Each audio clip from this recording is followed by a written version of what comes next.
ለቻይና መካከለኛው ምስራቅ የነዳጅ ማደያዋ ብቻ ሳትሆን ቢሊዮን ዶላሮች የፈሰሱባት የመሠረተ ልማት ቀጠናዋም ናት።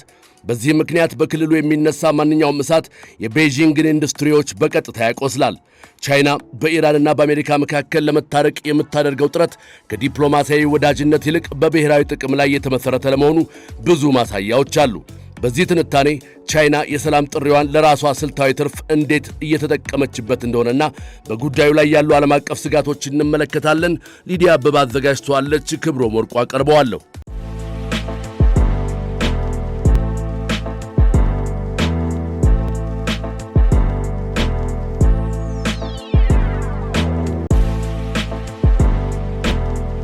ከቀናት በኋላ የአሜሪካው ፕሬዝዳንት ዶናልድ ትራምፕ ቤጂንግ ይገባሉ። ይህ ጉብኝት ከመከናወኑ አስቀድሞ ግን የኢራን ከፍተኛ ዲፕሎማት በቤጂንግ ተገኝተው ከቻይና ባለሥልጣናት ጋር ተወያይተዋል። ይህም አንድ ትልቅ ጥያቄን አጭሯል። ቻይና በኢራንና በአሜሪካ መካከል እየተካሄደ ያለውንና የዓለምን ኢኮኖሚ እያናወጠ ያለውን ጦርነት ለማስቆም የሰላም ደላላ መሆን ትችላለች? ቻይና በወረቀት ላይ ስትታይ ለዚህ ሚና ተመራጭ ናት። ከኢራን ጋር የቆየ ዲፕሎማሲያዊና የንግድ ወዳጅነትም አላት። በተለይም ርካሽ የነዳጅ ፍላጎቷና ከአሜሪካ ጋር ያላት መጠነኛ ግጭት ከቴህራን ጋር ያቀራርባታል። በሌላ በኩል ደግሞ ከዋሽንግተን ጋር ቀጥተኛ መስመር አላት። በተለይም በሚቀጥለው ሳምንት ከፕሬዝዳንት ሺ ጂንፒንግ ጋር ለሚገናኙት ትራምፕ የቅርብ ጆሮም አላት። የኢራን የውጭ ጉዳይ ሚኒስትር አባስ አራግቺ ወደ ቤጂንግ ያቀኑትም ይህንኑ አጋጣሚ ለመጠቀም እንደሆነ ይገመታል። አራግቺ በውይይታቸው ወቅት ቻይና የዓለምን ሰላምና ጸጥታ የሚጥሱ ድርጊቶችን እንድታስቆም ያላቸውን ተስፋ ገልጸዋል። በአሜሪካ በኩልም ተመሳሳይ ፍላጎት ይታያል። የውጭ ጉዳይ ሚኒስትር ማርኮ ሩቢዮ ቻይና በኢራን ላይ ጫና ፈጥራ የሆርሙዝ ወሽመጥ እገዳ እንዲላላ እንድታደርግ ያላቸውን ምኞት በቅርቡ ገልጸው ነበር። ለቻይናው ፕሬዝዳንት ሺ ጂንፒንግ ሁለቱም ተፋላሚ ወገኖች በአንድ ሳምንት ልዩነት ማነጋገራቸው ትልቅ የፖለቲካ ድል ነው። በተለይም በአስቸጋሪ ጦርነት ውስጥ ለተዘፈቁትና በሀገራቸው የምርጫ ጫና ላለባቸው ትራምፕ የሰላም መንገድ ማመቻቸት ቻይናን እንደ ዓለም አቀፍ ሀያል መንግሥት ያሳያታል። የቤጂንግ ምንጮች እንደሚሉት ከሆነ ይህ ግጭት ቻይና ከአሜሪካ ጋር በምታደርገው ድርድር ላይ የተሻለ አቅም እንዲኖራት አድርጓታል። ትራምፕ ለምርጫቸው የሚሆን ድል ስለሚፈልጉ ቻይና ይህን የሰላም ሚና ተጫውታ ከአሜሪካ ጋር በንግድ ጦርነት ላይ የተሻለ ስምምነት፣ ለምሳሌ የግብርና ምርቶችና የቦይንግ አውሮፕላኖች ግዢ ላይ ልታገኝ ትችላለች። ነገር ግን ቻይና ምን ያህል ጫና ታደርጋለች የሚለው አሁንም አጠያያቂ ነው። ቻይና የራሷ የኢኮኖሚ ስጋቶች አሉባት። ምንም እንኳን እስካሁን የነዳጅ ክምችቷ ቢረዳትም ጦርነቱ እየቆየ በሄደ ቁጥር የነዳጅ ዋጋ መናርና የዓለም ኢኮኖሚ መዳከም የቻይናን ኤክስፖርት ይጎዳዋል። ቻይና አሁንም ከኢራን ነዳጅ እየገዛች ስትሆን ይህ ደግሞ በኢራን ላይ ትልቅ የኢኮኖሚ ተጽዕኖ እንዲኖራት ያደርጋታል። አሜሪካ ይህን የነዳጅ ግብይት ለማደናቀፍ የቻይና ኩባንያዎችን ብታግድም ቤጂንግ ግን እገዳውን አልቀበልም ብላለች። የቻይና በመካከለኛው ምስራቅ የምትከተለው ፖሊሲ ጥንቃቄ የተሞላበት ሚዛን መጠበቅ ሲሆን ግቧም ኢኮኖሚያዊ ዋስትናን፣ ዲፕሎማሲያዊ ተሰሚነትንና ከአሜሪካ ጋር ያለውን ፉክክር ማመጣጠን ነው። ቻይና ከኢራን ጋር ስልታዊ ትብብር፣ ከሳውዲና ኤምሬትስ ጋር ደግሞ ጠንካራ የንግድ ትስስር አላት። በ2023 የሳውዲ ኢራን እርቅን በማውረድ ታማኝ አስታራቂ መሆኗን አስመስክራለች።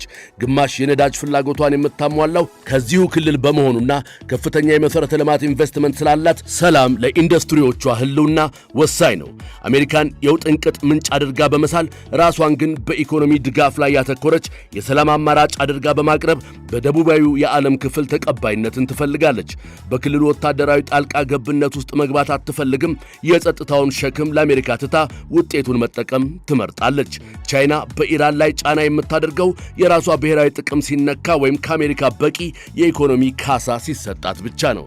በቤጂንግ እይታ ይህ ጦርነት አሜሪካ የጫረችው እሳት ነው። የቻይና የሰላም ደላላነት ከቅን ልቦና ይልቅ የራሷን ጂኦፖለቲካዊና ኢኮኖሚያዊ ህልውና ለማረጋገጥ የሚደረግ ስልታዊ ጥረት ነው።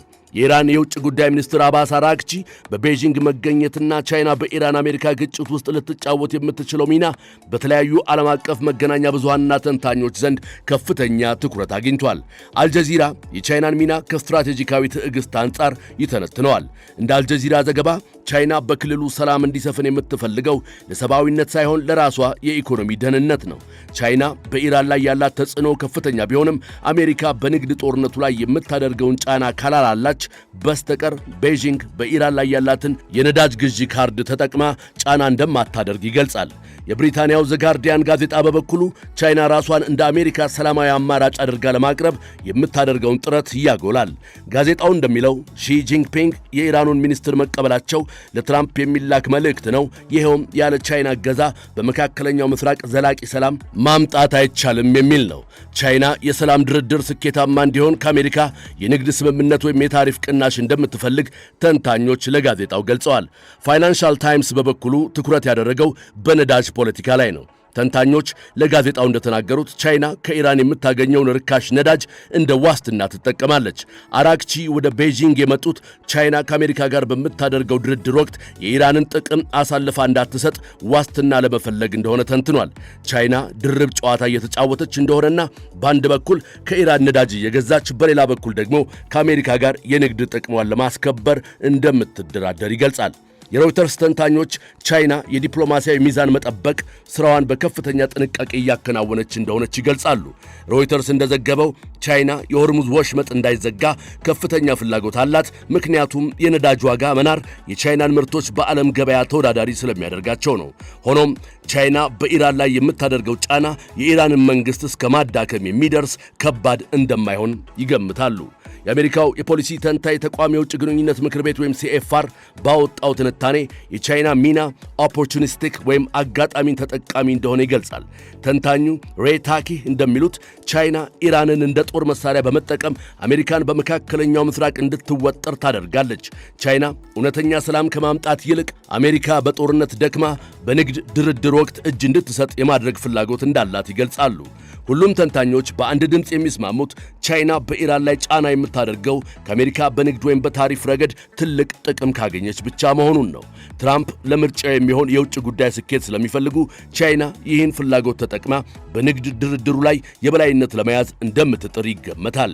ኢራን በቻይና ላይ ያላት ጥገኝነት ቢጨምርም ቻይና ለአሜሪካ ስትል አሳልፋ ትሰጠኛለች የሚል ስጋት እንዳላት የአውሮፓ ተንታኞች ይገልጻሉ። ዓለም አቀፍ ሚዲያዎች የቻይናን እንቅስቃሴ እንደ ታላቅ የቼዝ ጨዋታ ነው የሚመለከቱት። ቤጂንግ በዋሽንግተንና በቴህራን መካከል ሆና የራሷን የኢኮኖሚና የጂኦፖለቲካ የበላይነት ለማረጋገጥ እየሰራች መሆኗን ያሰምሩበታል። የቻይና በመካከለኛው ምስራቅ ጣልቃ መግባት በተለያዩ ወገኖች ዘንድ ከፍተኛ ስጋትን ፈጥሯል። ኢራን የነዳጅ ሽያጯ 90% በቻይና ላይ የተመሰረተ በመሆኑ ቤጂንግ ይህን እንደ መደራደሪያ ካርድ ልትጠቀምበት ትችላለች የሚል ስጋት በቴህራን ዘንድ አለ። ቻይና ከአሜሪካ ጋር ለምታደርገው የንግድ ድርድር ስትል የኢራንን ጥቅም አሳልፋ ልትሰጥና የቴህራንን ነፃ የውጭ ፖሊሲ በኢኮኖሚ አንገት ሊያስደፋ ይችላል ተብሎም ይፈራል። ዋሽንግተንና አውሮፓ የቻይናን የሰላም ጥረት የሚመለከቱት አሜሪካ በክልሉ ያላትን ተጽዕኖ ለማዳከም እንደሚደረግ ስልት ነው። በተጨማሪም ቤጂንግ የምታመጣው ሰላም ለሰብአዊ መብቶችና ለዲሞክራሲ ግድ የማይሰኝ ይልቁንም ለአምባገነን መንግስታት ምቹ የሆነ ስርዓት እንዳይዘረጋ ይሰጋሉ። የክልሉ ሀገራት በበኩላቸው ቻይና በኢራን የኒውክሌርና የሚሳኤል አቅም ላይ ጫና የማታደርግ ከሆነ ሰላሙ ለኢራን ጊዜያዊ ፋታ ከመስጠት ያለፈ ትርጉም የለውም ብላ ታምናለች። የቻይናና የኢራን የ25 ዓመት ስልታዊ ስምምነት ወደፊት ቤጂንግን ለኢራን ወገንተኛ ሊያደርጋት ይችላል የሚል ጥርጣሬም አላት። ቻይና በአሜሪካ ግፊት የኢራንን ነዳጅ መግዛት ካቆመች የነዳጅ ዋጋ በመናር በደሃ ሀገራት ላይ ቀውስ ሊያስከትል ይችላል። በሌላ በኩል ድርድሩ ከሽፎ የሆርሙዝ ወሽመጥ ቢዘጋ ዓለም አቀፍ ንግድ ሽባ ሆኖ የኢኮኖሚ ውድቀት ሊከሰት ይችላል። ቤጂንግ ራሷ በመካከለኛው ምስራቅ የማይወጣበት አረንቋ ውስጥ እንዳትዘፈቅ ብትሰጋም ዋናው ትችት ግን ቻይና የሰላም ደላላነቱን ለራሷ ስልታዊ ጥቅም ብቻ ትጠቀምበታለች እንጂ ለዘላቂ ሰላም ግድ የላትም የሚለው ላይ ነው። የትንታኔ ዘገባውን ስናዘጋጅ ሮይተርስን፣ ሲኤንኤንን፣ አልጀዚራን፣ ፋይናንሻል ታይምስንና የአሜሪካውን የውጭ ግንኙነት ምክር ቤት መረጃ በዋቢነት ተጠቅመናል።